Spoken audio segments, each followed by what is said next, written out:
No ja cały wiszę. Dobra, pewne. Złapie pan mnie tutaj Ja nie mam... i jak dziewczynę na kolana. Hop! Klient jest bardzo wymagający. Uwaga!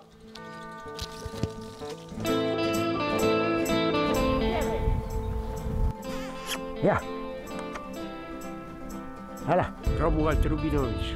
Tak, ludzie jechali, pytali, Bolek, to taczkę pchasz z miasta, no bo jeszcze worek cementu wieziesz? A po co ten worek? A żeby pustych przebiegów nie było. 10 kilometrów taczkę pchał z workiem cementu. To miał człowiek zdrowie. Drodzy internauci, dziękuję za wsparcie nas na Patronajcie. Dzięki temu wsparciu możemy się rozwijać, możemy inwestować w sprzęt i dostarczać wam lepsze filmy. No dziękuję serdecznie. Romek Zaklinacz. Bądźcie z nami, wspierajcie nasz kanał. Hej! Drodzy internauci, otrzymałem paczkę. Karolina i Łukasz Bikowscy, sklep mięsny.com.pl. Pan Romek zaadresowana. Pan Romek Zaklinacz Byków. No tak mnie nazywają. Cholera jasna. Czemu to do mnie tak się przykleił ten zaklinacz? Ja nie jestem żadnym zaklinaczem, tylko umiem byki poganiać. Nic poza tym. Nóż ostry jak żyletka. Ale solidnie zalakowane. U nas segreguje się śmieci. Folię do folii. O! Tu jest list. Żbikowscy. Ręcznie pisany. Dzień dobry, panie Romualdzie. Nazywamy się Karolina i Łukasz Żbikowscy. Razem z rodzicami prowadzimy zakład przetwórstwa mięsnego. Od niedawna swoje wyroby sprzedajemy także przez internet pod adresem www.sklepmięsny.com. Daje nam to możliwość zrobienia zakupów bez wychodzenia z domu. Już kolejnego dnia po złożeniu zamówienia można się cieszyć smakiem swojskiej kiełbasy, dobrej pasztetowej, tradycyjnego salcesonu, a nawet gotowych dań obiadowych, które kurier przyniesie pod same drzwi. Produkty są doskonale zabezpieczone i na pewno dotrą świeże. Widzieliśmy, że od niedawna ma pan telefon, ale taki bez internetu, dlatego właśnie pozwoliliśmy sobie wysłać do pana specjalnie przez nas skomponowaną paczkę. Mamy nadzieję, że wybierze pan dla siebie jakiś rarytas czy rarytasy. Z Panem Bogiem wszystkiego smacznego, Karolina i Łukasz Żbikowscy. Żbikowscy, ładne nazwisko, Żbikowski, a Żbik to, och, piękny kot, piękny, chciałbym mieć Żbika, piękny kot. Ładny list.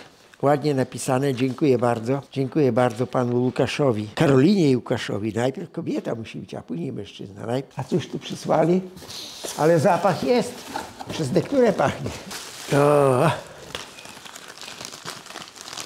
Lakiełba na gryla najlepsza. No ładnie podpisane. Nawet wodę wsadzili, ja wiem czego. Ona była zamrożona na pewno. Jest lodem, jeszcze jest lód. No bardzo pomysłowo zrobione. Kabanosy z jeleniem. Rogacza faktycznie. Salceson cwaniak z czosnkiem niedźwiedzim. No jak żyje, to nie słyszałem, że... No ładnie on wygląda. Dobry cwaniak, duże kawałki mięsa w tym plaszcze. Boczek wiejski. No prawdziwie wiejski. Fajnie przerośnięty, no nie fajnie. Boczek z koperkiem. Na stole się nie zmieści. A kiedy my to zjemy? Swojskie jadło. Żbikowscy. Tu są jakieś kolejne kiełbaski. Wyglądają też jak kabanosy. Kabanosy myśliwskie. O, rolki w boczku. Nie, rolatki w boczku. I pisze tak. Rolki wieprzowe owijane boczkiem wędzonym. No ładnie. Ja teraz jak pojadę do miasta, gdzie robię zakupy i nie wejdę do sklepu mięsnego, to panie powiedzą, byk go zabił, czy może leży poturbowany, że się nie pojawił w sklepie mięsnym. Bo ja teraz nie muszę do mięsnego sklepu wchodzić, bo przecież nie będę, gdzie ja to włożę. Pod poduszkę nie schowam. A tu co jest, to nie mam pojęcia. Gratis, pasztetowa, drwala wędzona. No coś dla mnie, bo ja trochę tam przy drwalu siedziałem w życiu. Jakieś słabe narzędzie jest, to mówię, ale przy dobrym leżała. Ja mogę sobie powiedzieć, że koło drwala to w życiu siedziałem. Serek Capri z czosnkiem granulowanym. Trzeba rozprostować. No i co, parę cukierków od krowy? Czy od byka? No nie wiem. Ojej, żbikowscy nawet cukierki robią? No chyba krówki właśnie, bo tak kształtem właśnie tak jak zawijane jak krówki. Ach kurczę, scyzoryk kolejny. No fajny nożyk, fajny. Powiem tak, dobry nawet do obierania ziemniaków, bardzo ostry. To jest folia termoizolacyjna i włożona była tutaj butelka zmrożonej wody. Jeszcze jest lód normalnie, jeszcze się nie rozpuścił. I to trzymało tą niską temperaturę, dlatego to dojechało zimne. Tak, ja sobie pozwolę włożyć zbożówki. Tak. No spróbujemy. Przecież do tego trzeba pajdę chleba, bo nie jestem poganinem i samego mięsa nie jadam. To poganin jada same mięso. Chociaż trzeba kromkę chleba do tego, prawda? Lakiełba. No pięknie się nazywa lato. Znaczy kiełbasa jak lalka. Haha, może się skwaszę. Ja jak coś dobrego jem, to nie lubię rozmawiać, bo takie smaczne, że nie lubię po prostu rozpraszać smaku sobie. Zobaczymy. Ładnie wygląda. No dobra, zobaczymy. Dobre.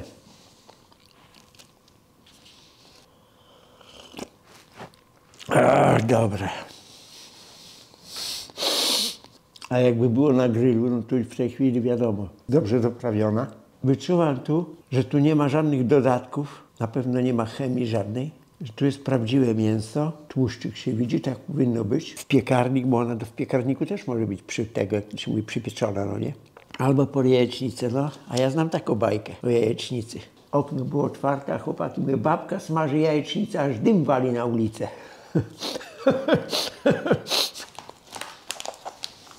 Teraz będziemy próbować salceson, cwaniak z czosnkiem niedźwiedzim. To coś atrakcyjnego. Ale podobno lepiej jest, jak powiedzą cwaniak, niż jak powiedzą głupi. Nie, ja do cwaniaków się nie zaliczam. Jakbym cwaniakiem był, to bym byków nie ujeżdżał. Raczej to nie jest dla cwaniaków. Dyscyplina. A ja tam, szary człowiek od czarnej roboty.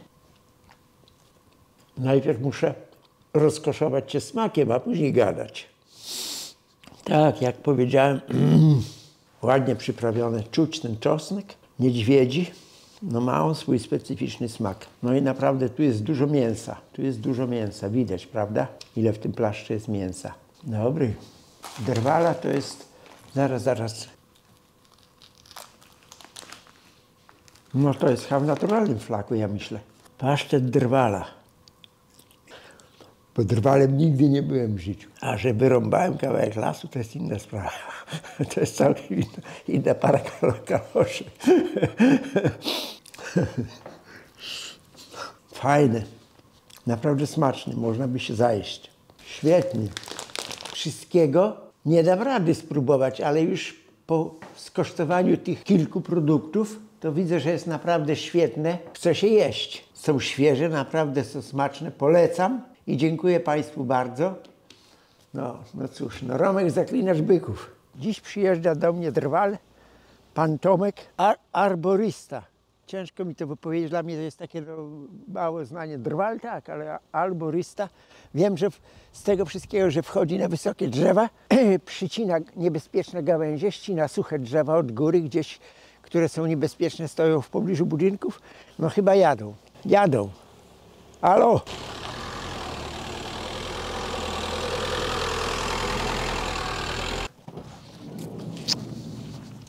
Niech będzie pochwalony Jezus Chrystus. Na wieki. Dzień dobry. Amen. Dzień dobry, no bardzo ładnie witam. Tomek, Filip. To jest algorysta? Arborysta. Jesteśmy obaj arborystami z firmy Logar. Do Lipy przyjechaliśmy, tak? No to jest lipa bardzo stara, bo tu ja przyjechałem w 1969 roku jako młody chłopiec, 16-letni na to gospodarstwo z rodzicami i rodzeństwem. To ona już była, no tylko nie była tak duża. Ona korzeniami podnosi mi tam taki ogromny kamień, który leży przy samej szopie, ale kamień jest ogromny. Drzewo się nie złamało nigdy? Drzewo Nie cięte było? Te nie cięte. Przycinanie dolnych gałęzi nie jest niestety najlepszym pomysłem zawsze, bo ten środek naporu wiatru podnosimy wtedy wyżej i większa dźwignia działa na te korzenie, pomimo tego, że cały żagiel się zmniejsza. Aha. To już niestety dużo lepszym pomysłem jest obniżenie drzewa od góry, chociaż to fatalnie wpływa na pokrój później, no i też tego nie powinno się robić. Na jaki pokój? Na pokrój drzewa. Pokrój. Jestem Tomek, jestem arborystą z grupy Logar. Arborystą, czyli człowiekiem, który zajmuje się profesjonalnie drzewami. Bo arbor to z łaciny drzewo, tak samo jak dendros, tylko że to po grecku. Dendrolodzy zajmują się systematyką drzew, badaniem ich zasięgów, ich biologii, a my jako arboryści zajmujemy się rozwiązywaniem problemów, które się wiążą z drzewami. Wycinamy drzewa, kiedy trzeba, ale zazwyczaj staramy się je pielęgnować, dbać o ich bezpieczeństwo, bo drzewa nie potrzebują naszej pomocy, żeby żyć zdrowo i długo. Naszej pomocy potrzebują ludzie, właściciele działek, którzy są obdarzeni drzewami. Dlatego dzisiaj u pana Romka też zajmiemy się drzewami.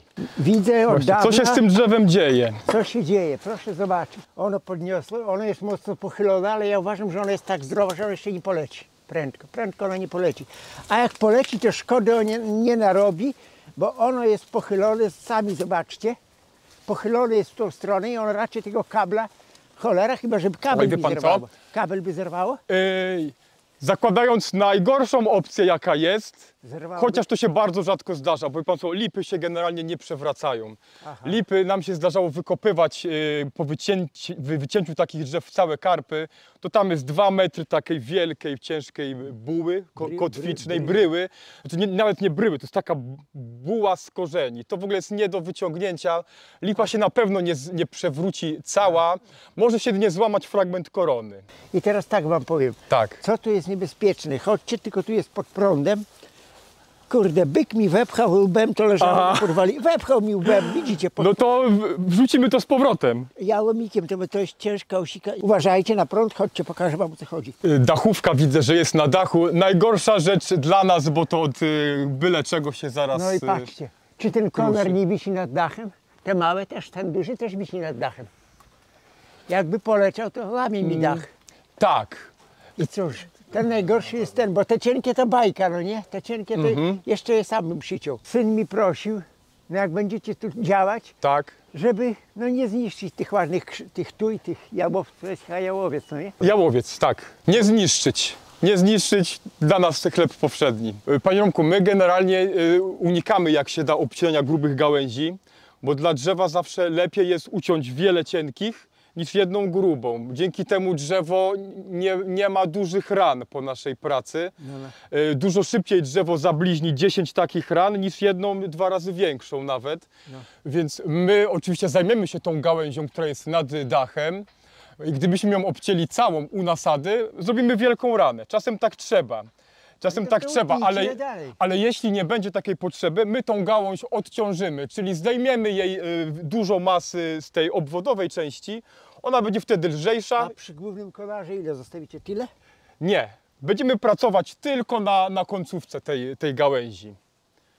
Dzięki temu ona nie będzie miała szans się nigdy złamać. Ona, myślę, że nawet teraz nie złamie się, bo ona jest dosyć krótka, jest dobrze osadzona, w mocnym rozwidleniu siedzi, więc ta gałąź zakładam, że się i tak nie złamie, ale my wejdziemy na drzewo, zrobimy inspekcję i dobierzemy działania, czynności do tego, co trzeba. Te cienkie przytniecie, żeby nie razły na to tu. Myślę, wie pan co, że to jest nawet zasadne estetycznie. Będzie drzewo lepiej wyglądało, jak pozbawimy je tych cienkich, odroślowych gałęzi, bo one zazwyczaj rosną w miejscach cięć po starych gałęziach. Myślę, że tu kiedyś obcinał pan pewną gałęzię. Jest ślad, o tu, o. Tak.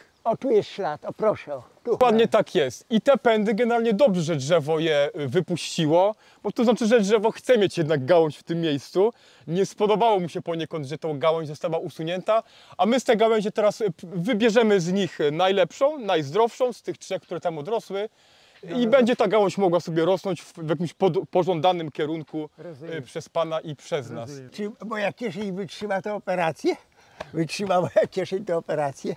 Zależy, jaką pan ma kieszeń. No. Pan ma dużo kieszeni, na pewno wytrzyma. Och, bo ja wojskowe spodnie mam tu i tu. Panie Romku, za obiad robimy dzisiaj u pana. O kurde. Panie Romku, więc nasza praca musi się sprowadzić do tego, że to jest przede wszystkim inspekcja. My wejdziemy na drzewo, obejrzymy sobie każdą gałąź po kolei. Zbędne gałęzie będziemy usuwać, a te najcenniejsze będziemy zostawiać. Z drzewa może spadnie 5-10% korony i na pewno nie będzie to więcej. Czyli i mieścimy się w prawie, i mieścimy się w wytycznych takich odnośnie dobrostanu drzewa. Dobrze, bardzo dobrze. To na początek pan będzie na dole szefem asysty naziemnej, Tak. a jak się pan sprawdzi, to na drzewo pana zaproszę. Panie Remku zobaczy, już byśmy tu byka nie włożyli do tego samochodu. My drzewa nie będziemy w ogóle dotykać pilarkami dzisiaj. Tak. Zrobimy wszystkie prace, wszystkie cięcia piłą ręczną. Dzięki temu nie będzie nas tak bardzo kusiło, żeby ciąć duże gałęzie. Liny, liny i liny. Dokładnie w tej kolejności. Same liny w workach. To jest uprząż spinaczkowa. Taką piłę. Pan się zna, to pan może powiedzieć, czy dobra, czy niedobra. Dobra, widzę, że dobra. Ma fajny rozstaw, jak to się mówi. Fajny rozstaw zębów ma. Szrank też jest, tak? No szrank jest oczywiście, szrank jest, wszystko gra. Na każdym palcu coś. A ja też mam pamiątkę. Uczę młodego byka, to jest pamiątka po sznurze. Tu. Przypalił się. Przytarł mi, tak? Przytarł od liny. Z reguły staramy się takich używać właśnie, bo zależy nam na tym, żeby, wie pan, jak najmniej rzeczy mieć przy sobie, żeby też było nam jak najlżej, no bo musimy pamiętać o tym, że wszystko nosimy przy sobie. No tak, Więc tak. gdzie tylko się da, to staramy się A tej tu piły jest, ze sobą tu nie jest mieć. trochę większa, to jest na wysokości ciągle. Tak. Rozumiem. Na niektóre gałęzie nie da się dojść, dlatego wtedy się posiłkujemy piłą na tyczce lub sekatorem. O, sekator w zasadzie też weźmiemy. Sekator na tyczce. Teren jest zamknięty, więc nie wygradzamy. To ja na jedno ramię zarzucę i pójdę sobie. Dobra. To do dzieła. No, Poza tym te cięcie ręcznie jest też bardzo ekonomiczne, bo paliwa nie kupujemy. no paliwa nie kupujecie, nie ma spalin. Nie ma spalin. Wiadomo, tak jest. Ja tego osobiście nie widziałem, jak czegoś nie widziałem, to nie będę filozofował. To ja pokażę, No. bo to nie jest nasz wymysł, to jest rzutka. Tak, To jest rzutka, służy do instalacji liny na drzewie. rozumiem. Dzięki temu nie musimy wozić kilkunastometrowej drabiny ze Rozumiem. sobą, Zarzucicie- żeby tą linę... Zarzućcie przez konar, tak, i wtedy po linie wyjdziecie. No i pan już wszystko wie. Tak No jest. To już domyśliłem się. To jest rzutka, to jest ciężarek, który wrzucamy w koronę drzewa, w takie celowane miejsce. Najlepiej, żeby to było w rozwidlenie dwóch silnych konarów. Rzutka nam przechodzi przez konar, zjeżdża na dół, do końcówki liny, do woreczka przywiązujemy później linę wspinaczkową i cofając woreczek wciągamy linę wspinaczkową. No, wygląda to prosto. I teraz celujemy w jakieś silne rozwidlenie, czyli Dobra. w miejsce, Tak. w miejsce, gdzie chcemy umieścić linę wspinaczkową, bo ta lina ma utrzymać później ciężar wspinacza. Tak, tak. Uwaga! Teraz zdejmę, rzucę jeszcze raz, ponieważ nie jestem w stanie stwierdzić, gdzie ona przeleciała. A wie pan co, chyba widzę tą jemiołę już na górze, co pan mówił, że Tak, jest ja jedna. już tam trochę ona majaczy, jest bardzo ona wysoko, jest cholera na całym prawie czubku. Na przykład w tym okresie bardziej zimowym dużo nam łatwiej jest wejść na to drzewo, bo nie ma w ogóle liści, tak? No tak, a Dużo tak łatwiej nam liście jest robią dobrać. takie coś, że po prostu to zmieni tor, prawda? No teraz się udało chyba. Tak, teraz się udało. Ładnie poleciała. O, Nie i ma teraz powód- tak jak mówiliśmy, jest do woreczka, do końcówki przywiązana lina wspinaczkowa Tak, i tym samym torem, tym samym torem ma iść, tak? tak, Aha, no zobacz, gdzie ona tam przez których... Aha, przez ten idzie. lina przechodzi całkiem przez rozwidlenie. Tak. Gdyby przechodziła gdzieś w biegu gałęzi dalej od rozwidlenia, to by się łatwiej było ją złamać. Tak. A tak jak ona jest całkiem w rozwidleniu, no nie ma praktycznie szans, że Aha, no dobra, to się nam wyłamie. dobra. Czekaj. U nas to potocznie mówiło się tak, a jak lina dryśnie, trik zrobi dryść. Lina nie ma szansy pęknąć, to są liny certyfikowane do pracy na drzewach. Ja wiem. One 2 tony wytrzymają statycznie, bez żadnego problemu. Teraz musimy drugą część liny musimy założyć stanowisko, zakotwić ją przy drzewie. Bo skoro tam obciążamy, to tu musi być stabilnie. Używamy 8 ratowniczej. A niż ona jest mocna też od cholery, no nie? Tak. Od cholery jest mocna. No 8 to jest jedyny tak naprawdę przyrząd, na który można w 2 osoby zjeżdżać.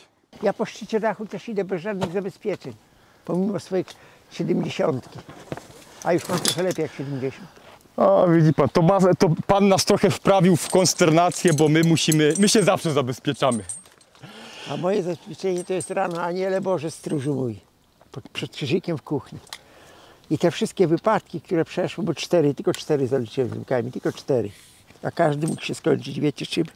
Z księdzem i... Tak.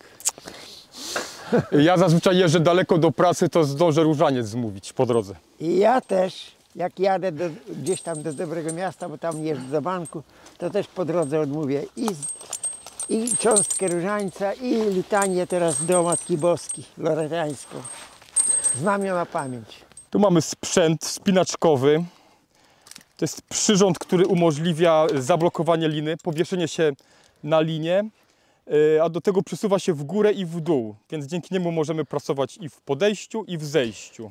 Przyrząd działa na zasadzie tarcia. Można go wyregulować do ciężaru swojego ciała. On ma zadanie wielokrotnie przełamać linę, bo kiedy lina przechodzi przez niego prosto, przyrząd nie działa, a kiedy przyrząd zaczyna linę przełamywać, te tarcie już nas zatrzymuje.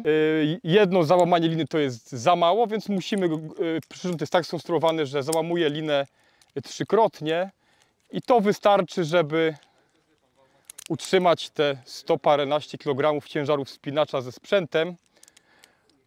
Przyrząd się w tym ustawieniu się przesuwa góra-dół swobodnie, a kiedy dojdzie ciężar wspinacza, przyrząd łamie linę 3 razy i można spokojnie na nim się zawieść. Panie Romku, jeszcze prośba jedna. Tak.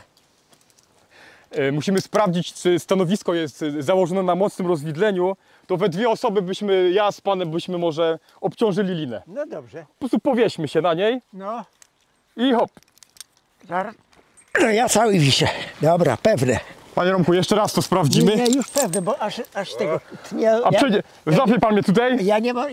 i jak dziewczynę na kolana. Hop. No, pewne. Dobra. Zjechał przyrząd, bo przyrząd niestety jest na jedną Ale już osobę. pewne, jest pewne. Tak. Był moment, że obydwaj wisieliśmy na tym. Tak. Ja wchodzę w koronę drzewa, będziemy pielęgnować to drzewo, przeselekcjonujemy te cienkie gałęzie. Drzewo ich wszystkich nie potrzebuje, więc wytniemy te zbędne. Później przemieszczę się na samą górę i zacznę schodzić do tej gałęzi, którą mamy przyciąć, prawda? Tak. Po drodze pielęgnacja, a przy zejściu na dół redukcja tego, co zagraża najbardziej dachowi. Dobra, ja wchodzę.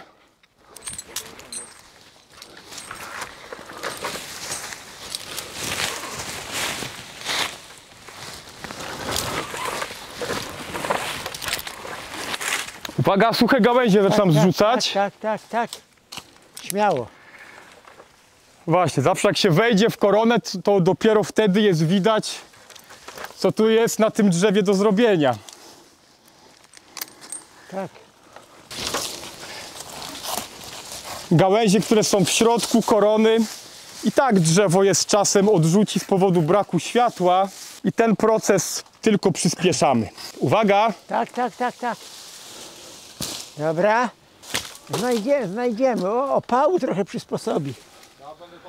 Cholera, przez cały bieg nie spalę.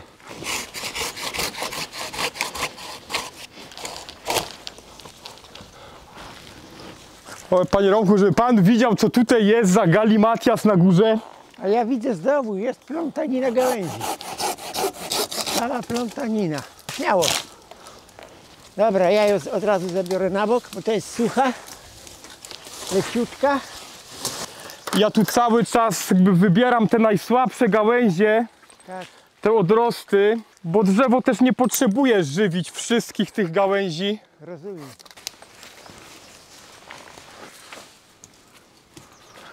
Tu została duża gałąź usunięta, no i drzewo chciało tą gałąź zachować, ale została ścięta, więc wypuściło pędy odroślowe i teraz któryś z tych pędów wybierzemy, żeby rósł dalej. A wszystko to, co zbędne, precz. To na przykład bardzo ważne, żeby też nie zostawiać gałęzi w takiej postaci jak czopów. Trzeba to na obrączkę przyciąć na równo. Wtedy drzewo dużo szybciej to obleje tkanką kalusową, zagoi tą ranę i za jakiś czas zrobi się tutaj guz, narośl, a nie będzie to rana w takiej postaci otwartej. I cięcia drzew trzeba robić w bardzo przemyślany sposób, bo ucięcie jednej dużej gałęzi spowoduje, że z tego miejsca jak u hydry wyrasta 3, 4, 5, 10 różnych innych gałęzi. I o ile to jest nisko nad ziemią, tak jak tutaj, to można to zrobić sobie z drabiny, ale takie cięcia wyżej w koronie drzewa mogą spowodować, że te drzewo będzie bardzo niebezpieczne za 15-20 lat. Tu jest taka bardzo byle jaka gałąź, ona wyrasta na bok, ociera się z pniem, więc ją wycinam w całości. Trzeba ją wygolić. Wygolę ją do zera.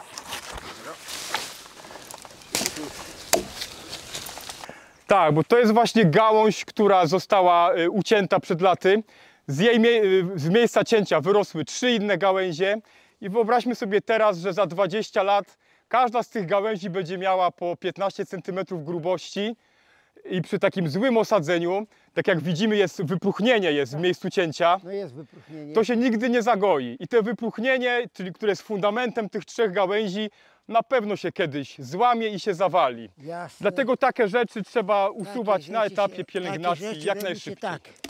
Tak naprawdę widać, że dosłownie kilkoma cięciami Tak. Tomek tutaj zrobił panu dużo więcej przestrzeni nawet w całym tym ogródku. Te Cześć. tuje też na pewno na tym zyskają, No oczywiście. ponieważ dużo więcej słońca będą miały. Słońca I tak naprawdę Tomek zrobił Już, kilka już. cięć nieinwazyjnych i już to widać. Tak, już niektóre gałęzi dotykają wierzchowiny tej tujki. Prawda? Tak, było widać. No, jak tak. pokazywał tutaj na początku. Tak. Tak, trochę tu otworzyliśmy widok na te drzewo i to tylko poprzez usunięcie tych gałęzi, które są zupełnie nam niepotrzebne. No fajnie, fajnie. Myślę, że gdyby drzewo miało uczucia, to bardzo by nam podziękowało za to, że A no tak. strzyżemy je, a go nie kaleczymy. A też bardzo ciekawe jest to, że gdyby nie te cięcia przed kilku laty, czyli gdyby nie ucinanie tych grubych gałęzi, Tak. to nie musielibyśmy przypuszczalnie robić nic teraz. Bo wszystkie te drobne gałązki to są to odrosty. Piorun nigdy nie strzelił w lipę, panie Romanie, panie Romualdzie. Nie, Lipa chyba tak nie ściąga, co? Piorunów. podobno nie. A pan się nie boi mieszkać wśród wysokich drzew? Wie pan, ja w ogóle podobno jestem tak głupi, że niczego się nie boję. Boję się, wie pan, wódki i kobiet. Kobiet się pan boi? Tak, bo kobiety są też bardzo niebezpieczne. Z kobietami to trzeba ostrożnie, tak jak z wódką. Z umiarem i bardzo ostrożnie. Wszystko z umiarem trzeba. A burzy, ja się przeżegnam i tam burza mi nie straszna. Oczywiście my drzewo zlustrowaliśmy wcześniej też pod kątem obecności ptaków. Ptaki mają pełne prawo być na drzewach, Tak, ale tutaj gniazd nie ma.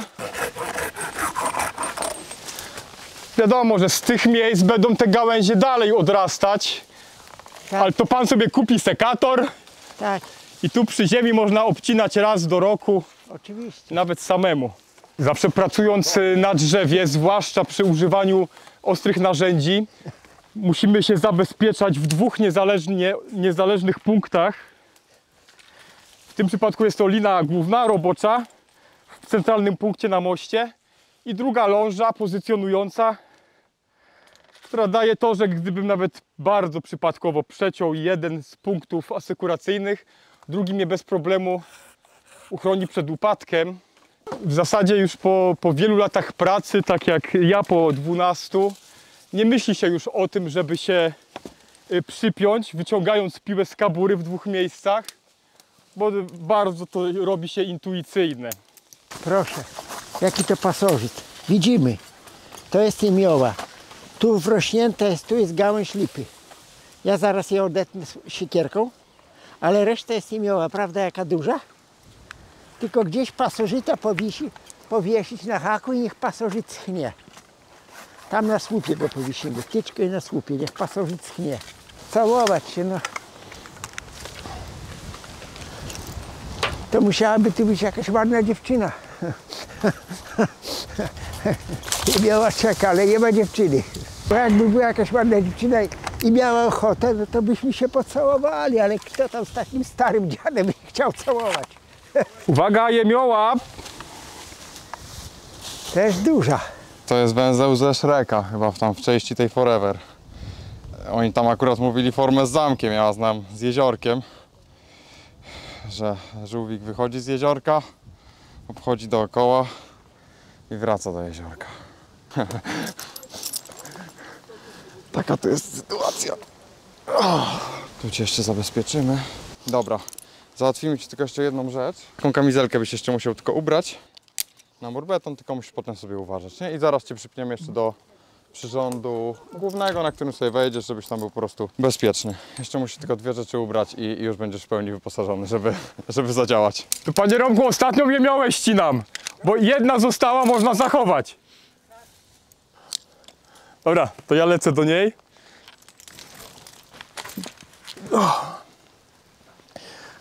Tak, wypozycjonuję się do pracy.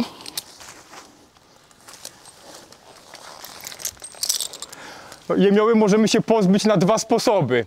Można albo ją wyskubać. Generalnie już jej wtedy nie ma, tylko że ona odrośnie. A z racji tego, że to jest gałąź już uszkodzona, bo tu oderwała się od niej jakaś część jakiś czas temu. Gałąź też jest w środku korony, ma bardzo mało światła. Drzewo i tak tą gałąź odrzuci za jakiś czas, dlatego bez żadnej żenady i żalu tą gałąź wytniemy w całości. A pokażę jeszcze raz to miejsce, gdzie była ta nasza jemioła. Tu w tym zgrubieniu jest jemioła, te haustoria, czyli jej korzenie są cały czas w środku. Z tego miejsca ona odrośnie, tak jak wiele krzewów odrasta. Dlatego bardzo dobrze zrobiliśmy, że usunęliśmy całą gałąź. Uwaga, zrzucam. O, ona zaczyna infekować niewidoczne z dołu gałęzie, bo tu jest jakiś mały kawałeczek, a jemioła zawsze jest na gałęziach, które drzewo i tak zamierza odrzucić w najbliższym czasie, więc my, mając wiedzę i doświadczenie, wiemy, które gałęzie drzewo i tak wycofuje, odrzuca i możemy wtedy z dużą śmiałością wyciąć je zawczasu, bo to i tak się stanie. Jemioła też pokazuje nam, które gałęzie są słabsze. Ta gałąź, którą zdecydowaliśmy o usunięciu pielęgnacyjnym, też jest mocno poinfekowana jemiołą, więc zakładamy, że i tak ta gałąź kiedyś by się oderwała z powodu jemioły. Uwaga, rzucam gałąź. Dobra, rzucaj. Tu jesteśmy teraz na konarze bocznym. Przeprowadzę tu zwykłe takie cięcia sanitarne, pielęgnacyjne. Usunę gałęzie suche, obumarłe, krzyżujące się z innymi. Są to gałęzie, które drzewo już nie potrzebuje. Drzewo nie potrzebuje tych gałęzi. One w ciągu kilku następnych lat i tak uschłyby, obumarły. Proszę bardzo, tu jest połowa gałęzi sucha, połowa żywa. Obciąłem ją zawczasu, żeby przyspieszyć te naturalne procesy. Jesteśmy na 6-7 metrach. Całe drzewo ma około 18 metrów. Tam na górze byliśmy już wcześniej. Usuwaliśmy jemiołę, która zaatakowała drzewo od wierzchołka.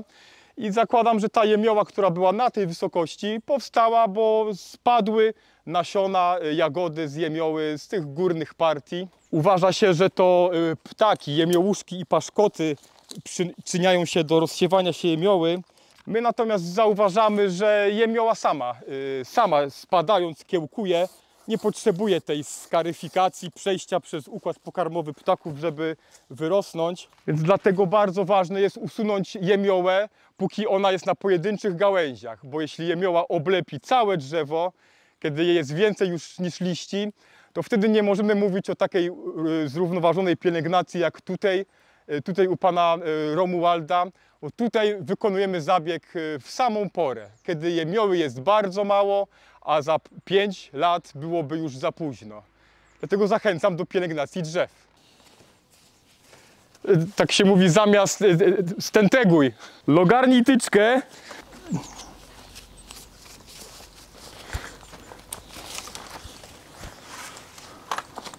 Jest? Uwaga, wciągam.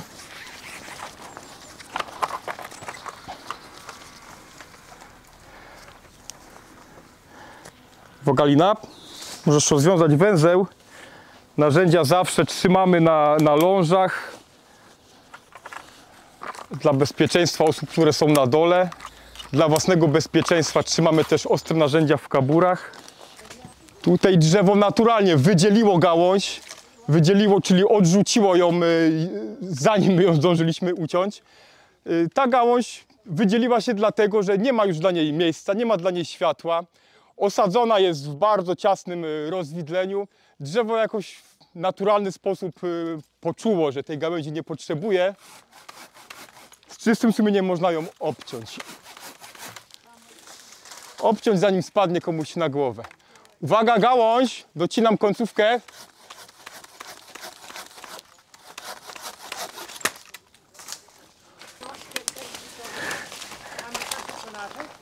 No nic się nie ukryje przed panem. Tak, to jest jemioła, która spadła z góry. Będę przechodził nad dach, to ją zrzucę. Klient jest bardzo wymagający. Tu jest gałąź z dolnych partii korony. Zdejmę trochę masy z jej końcówek.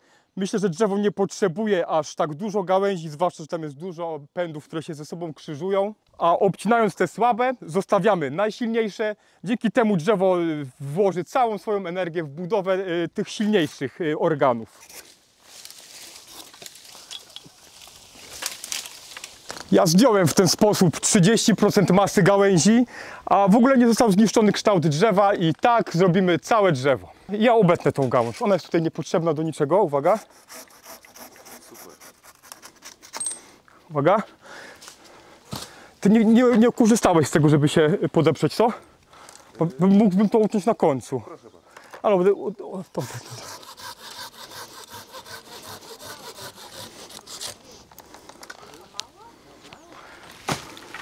Dobra, teraz ratujemy operatora. A potem można jechać na dół. Przyrząd działa w jedną stronę. Można się na nim powiesić i on się zatrzyma. A jak chce pan zjechać, lekko go trzeba poprosić tutaj. Aha. I on wtedy luzuje tarcie i zjeżdża. Zluzuje te rolki, bo to idzie na rolkach, na zasadzie rolek. Tak. Fajnie pomysł. To jest, wie pan co? To się wzięło z tego, bo tradycyjna arborystyka trochę wyglądała inaczej. Ja powiem tobie wprost, panie Tomku, na No. moją łapę trochę to za wąsko jest, nie wchodzi ląd. To by trzeba panu gacie dać takie i by było bez problemu. Nie, ale zobacz, że moja dłoń nie wchodzi w to. No. No nie wchodzi. Tu blokuje się na kostkę, a palec mam ucięty. To No. W dzieciństwie straciłem, zmiażdżyło mi. Bo to na 3 palce jest, panie Romku. Myślę, że karabinek jest... Może na jeden palec.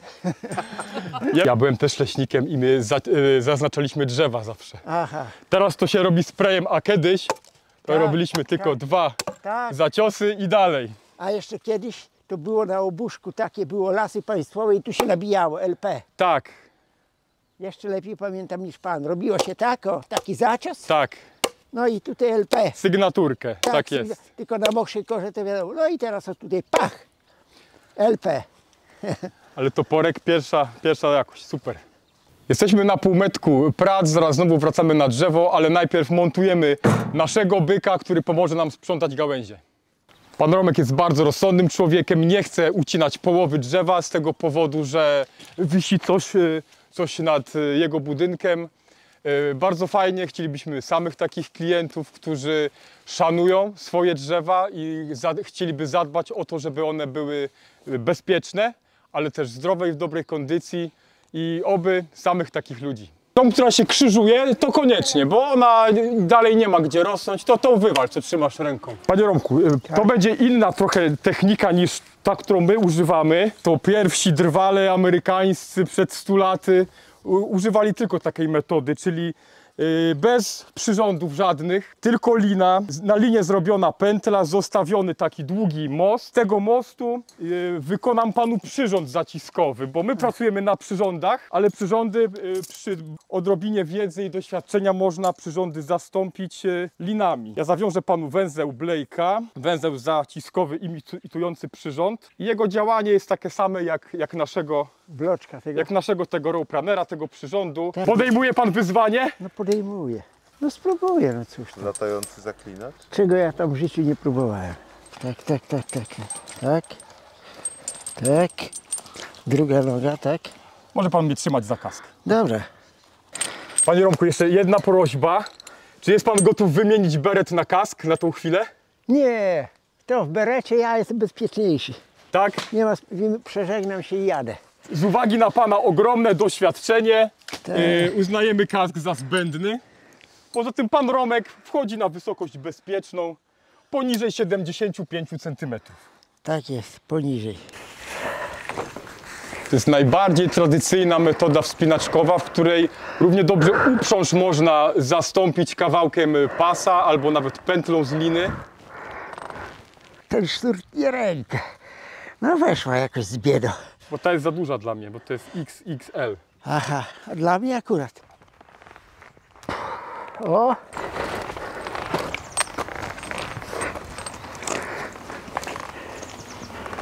Drżyjcie ze strachu, bo nie wiadomo, czy odbiorę. Ja jestem wymagający, a znajdę coś źle przycięte, powiem jasny gwint. Może to był błąd właśnie. Nie podpiąłaś się, z góry będę lepiej widział.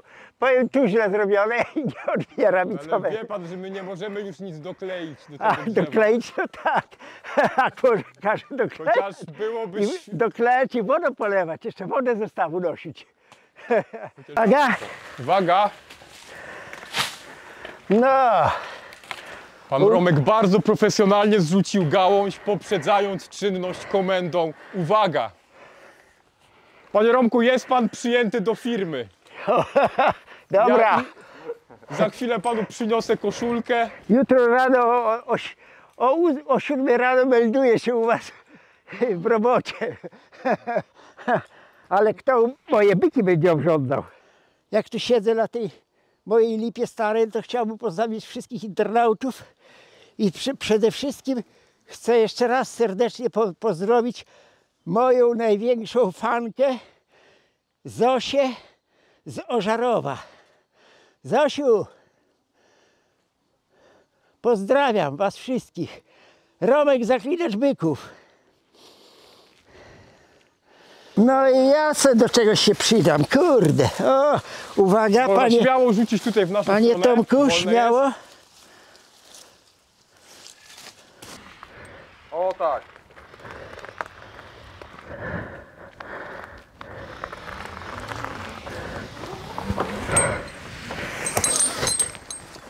Tylko nie skapowałem, trzeba na koniec zablokować, dlatego siadłem. Aha. Dobra, super panie Romku, wstaje pan. Dobra. Bardzo dobrze. Czy robota odebrana?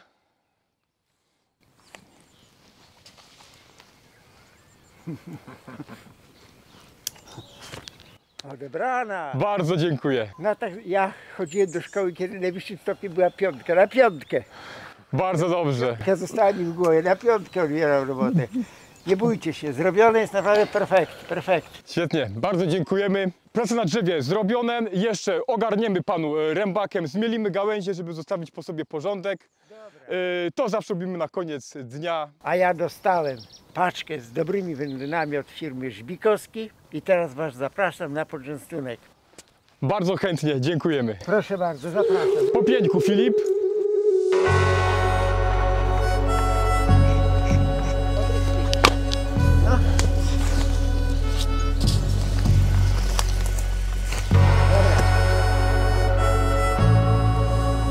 Siadać, proszę bardzo, się częstować, proszę. Stawiamy, to jest salceson, boczek, tu jest pasztet drwala. Salceson lubi pan? Ja jestem za młody, żeby lubić salceson. Ale posmakuje. To pan może robił kiełbasę kiedyś. Znaczy wędziłem kiełbasę. Żona robiła bardzo dobre kiełbasy, mama. Najlepiej się wędzi suchym dębowym drewnem i dodać do tego drzew owocowych. Jabłoni, gruszy, wiśni. Może być dzika śliwka. Jak się wędzi suchą dębinę, to wędlina ma piękny kolor taki. Ciekawostkę wam powiem, że kiedyś mój szwagier pracował jako kierownik na kolei i tam mieli takiego pracownika, że żona zrobiła wędlinę, on miał wędzić. Starą oponę. Odpalił tam w tej wędzarni, przecież on też daje dym. Ludzie, usmolił, ukopcił, śmierdzące były nie przez gardło, nie, śmieli się wszyscy. Co odbiło człowiekowi? Oponę podpalił w wędzarni. Chyba ten rębak mu się spodobał. Czekajcie, zobaczymy co zrobi. W razie ruszy rębak, to ja zareaguję na niego, bo cholera wie, to nie będzie chciał przestawić. Ale to na przedmioty też może być taki cięty? Może, no trudno przybić jego zachowanie. A ten pień to jest zabawka dla niego, tak? Zabawka specjalnie przywieziona. To jest modrzew, taki ogromny. Tak, może. Przywiózł mi to kuzyn. A mieliśmy tam jeść z początku. A tak. Akurat bym podał. O, zobaczcie. O, jak to fajnie szyję wyciągnąć. To nie? Jako to. Przychodzików tam ileś w Czynowisku zakopały się w trzcinie, bo one tną trzcinę na sieczkę, tak jak rębak na takie kawałki i jak jest przymrozek w nocy, to potrafi zakopać się w tą trzcinę, że widzisz tylko górkę. Byk wszedł, ja widziałem, że on tam nocuje, bo ja je wytropiłem i wjechałem tam bykiem pewnego, kilka razy podjeżdżałem, nie ma dzików. Pewnego ranka jadę, kurde, górki ożyły. Tylko trzcina fruwała. Wyrwały się tu i gnały te dziki w te trzcinowiska. W moment uciekły, jako szalawe gnały. A byk, byk silny. Co tam dzik dla byka, no nie? On naprawdę w ogóle na nas nie zwraca uwagi. Nie, byk dla niego. No to za dobrą robotę. Tak. Najlepszego. Mamy dobre towarzystwo. Ali, ty łobuzie. On jest dobry, póki daleko. Ali, ty łobuzie, ale on by mnie tu, on by mnie wyszedł mnie. Ali, ty łobuzie. Ali, ty łobuzie. On się skrada. On cię tam nie pokaleczy o nic? Nie.